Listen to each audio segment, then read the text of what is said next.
পরশু দিনকার ঘটনা, আর কালকে কিছু নিয়ে গেছে। আমি মেসেজ পাইছি আপনার পরশু দিন।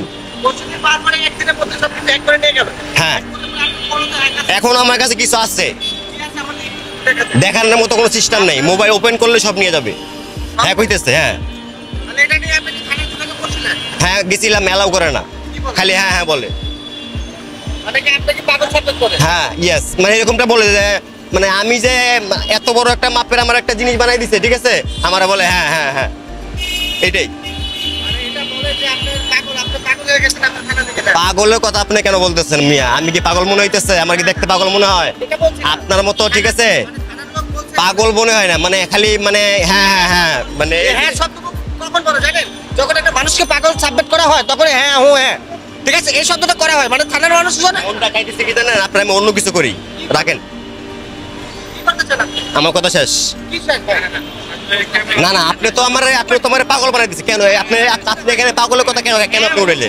কখন আছে আপনি বোঝার চেষ্টা করেন। আমারে সবাই বোধায় বানায় রাখছে, ঠিক আছে, আমারে সবাই বোধায় বানায় রাখছে।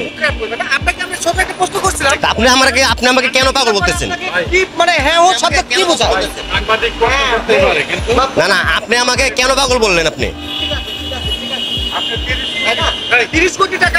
আপনি আমাকে পাগল বললেন কেন তাহলে? অ্যামাউন্টটা ঠিক কত আমি এখনো জানি না।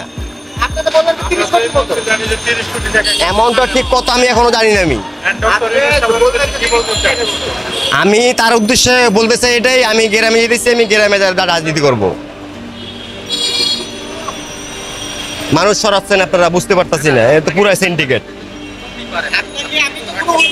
না না, উল্টা পাল্টা প্রশ্ন করছেন তো আপনি, আমাকে পাগল বলছেন তো আপনি, আমাকে কেন পাগল বললেন? আচ্ছা ভাই ঠিক আছে, আমার কথা শেষ, কথা শেষ। আপনি আমাকে বলেন, একটা কৌতূহল যাচ্ছে যে আসলে কিভাবে আপনার টাকাটা পাইলেন, দেশবাসীকে আবার একটু জানান।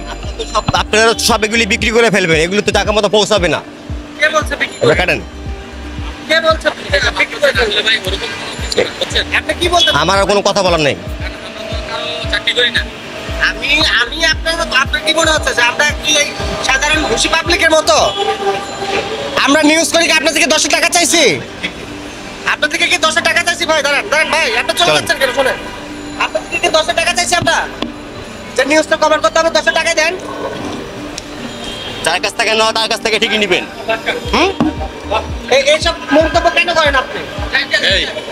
আমরা হচ্ছে নিজে 30 কোটি টাকার হিসাবটা বুঝেন আপনি, 30 কোটি টাকার হিসাবটা বুঝেন।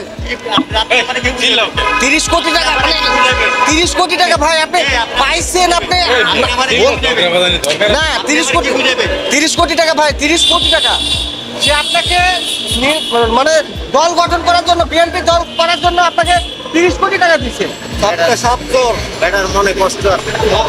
আচ্ছা শুনেন, অনেকেই আপনারা মানে ভাবতে পারেন যে এই মানুষটা হয়তো বা মানসিকভাবে অসুস্থ, কিন্তু আমি এখানে আপনাদের দুইটা বিষয় ধরি। প্রথমত হচ্ছে, সাংবাদিক ভাই কখনো কোনো পাগল ছাগলের ইন্টারভিউ কিন্তু নিতে পারে না। দ্বিতীয় কথা হচ্ছে, এমনও হতে পারে জুলাই মাসে কিংবা আগস্ট মাসে বা এখন পর্যন্ত এই অন্তর্বর্তীকালে সরকারের আন্ডারে তিনি সমন্বয়কদের কিংবা জামাত শিবির, তিনি আওয়ামী লীগ করাতে হয়তো বা তিনি মব জাস্টিসের মনে করেন শিকার হয়েছে। অন্যথায় তিনি যদি পাগল না হয় তাহলে সাংবাদিক ভাইকে পাগল বলতে হবে, এটা কিন্তু রিজন। কারণ কোনো সুস্থ মস্তিষ্কের মানুষ যে নাকি মানসিকভাবে ভারসাম্যহীন, তার সাথে কখনোই কিন্তু এভাবে কথা বলা যায় না। মানে সাংবাদিক ভাই কিন্তু একটা পর্যায়ে কিন্তু তিনি চেতে যান, মানে তিনি কিন্তু অনেক শাউট করে কিন্তু কথা বলে যে আপনি কেন বললেন, আপনাকে বলতেই হবে, এইভাবে কিন্তু জোর দিয়ে কিন্তু তিনি এই মানুষের সাথে কিন্তু কথা বলে। তো এতে করে কি প্রমাণ হয় যে যেই মানুষটা নাকি 30 কোটি টাকার একটা কথা বলল, সেই মানুষটা কি মানসিকভাবে সুস্থ, কিংবা তিনি মেন্টালি সুস্থ, কিংবা তিনি পাগল নয়। উল্টো দিকে উনি যদি পাগল না হয় তাহলে আমি বলতে চাই সাংবাদিক ভাই পাগল।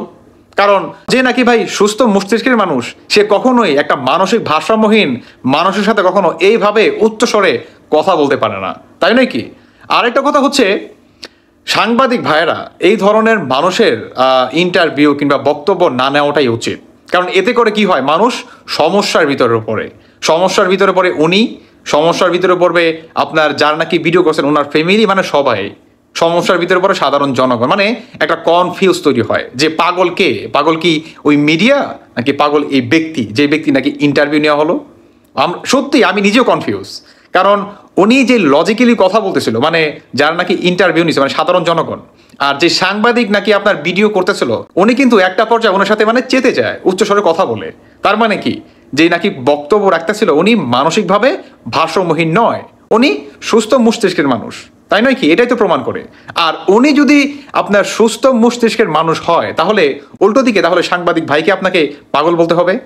এখন পাগলটাকে আমার আসলে এখানে আমি সত্যি কনফিউজ হয়ে গেছি যে পাগল কি সাংবাদিক ভাই নাকি সেই সাধারণ জনগণ? কনফিউজ, কারণ সাংবাদিক ভাই যেভাবে ওনার কথা কাউন্টার দিচ্ছিল কিংবা জবাব দিচ্ছিল, এতে করে কি প্রমাণ করে যে যারা নাকি ইন্টারভিউ নিচ্ছিল উনি সুস্থ মস্তিষ্কের মানুষ। কারণ আমি যদি একজন আপনার সুস্থ মস্তিষ্কের মানুষ হই, আমি কখনোই যে নাকি মানসিকভাবে ভারসাম্যহীন তার সাথে কখনোই আমি এভাবে বিহেভ করে কিংবা এত শাউট করে আমি তর্ক বিতর্কেতে মনে করেন জড়াতে পারি না।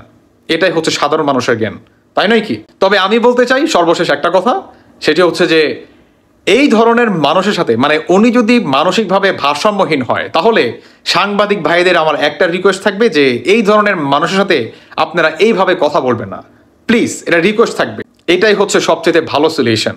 আর আরেকটি কথা হচ্ছে, যারা নাকি মানসিকভাবে ভারসাম্যহীন এদেরকে আসলে ভিডিওতে আনার কোনো মানে হয় না।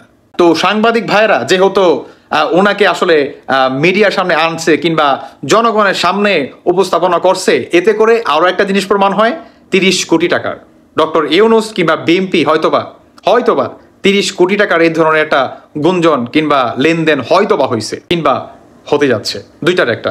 দর্শক বন্ধুরা, বাকিটা আপনাদের ব্যক্তিগত মতামত অবশ্যই জানিয়ে যাবেন। ধন্যবাদ সবাইকে। আল্লাহ হাফেজ, আসসালামু আলাইকুম।